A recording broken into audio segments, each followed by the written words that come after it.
Friends, దయ్యాలంటే భయం ఉన్న వాళ్ళు ఈ వీడియో స్కిప్ చేయండి. ఇది ఒక చిన్న గ్రామంలో జరిగిన సంఘటన. రాజయ్య అనే ఒక ముసలి వ్యక్తి ఉండేవాడు. అతడు నిరంతరం తన ఊళ్ళో ఉన్న గుడిని పూజించేవాడు. కానీ అతనికి మంత్రాలు వచ్చని ఊళ్ళో వాళ్ళు నమ్మారు. అతడి ఇంటికి కూడా ఎవరు వెళ్లే వాళ్ళు కాదు. అయితే ఒక రోజు ఆ ముసలైన తన ఇంటి ముందడున్న చెట్టుకి ఊరేసుకొని చనిపోయాడు. మరుసటి రోజు ఊరు ప్రజలంతా లేచి చూసేసరికి అతడు చెట్టుకి వేలాడుతూ ఉన్నాడు. కానీ అతడికి చిటికెన వేలు లేదు. ఊరు ప్రజలంతా భయపడ్డారు. ఆ ముసలైన శవం ఊళ్ళో పాతి పెట్టడానికి ఒక్కరు కూడా ముందుకు రాలేదు. చివరికి ఎలాగోలా తన ఇంటి ముందటున్న చెట్టు కిందనే పాతి పెట్టారు. ఈ సంఘటన జరిగి కొన్ని నాళ్ళు కూడా కాలేదు.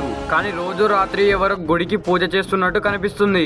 కానీ అక్కడ ఎవరు ఉండరు. ఇక ఊరి ప్రజలకంతా అర్థమైంది ఆ ముసలతనే దయ్యం రూపంలో వచ్చి పూజ చేస్తున్నాడని. భయంతో ఆ గుడి వైపు ఎవ్వరు వెళ్ళలేదు. కొన్ని రోజుల తర్వాత మళ్ళీ ఆ ముసలాయన తిరిగి వచ్చాడు. అతన్ని చూసి ఊరి ప్రజలు చాలా భయపడ్డారు. అదే సమయంలో ఆ చెట్టు కింద నుండి తన శివం బయటపడింది. మరైతే ఆ ముసలాయన ఎలా వచ్చాడు?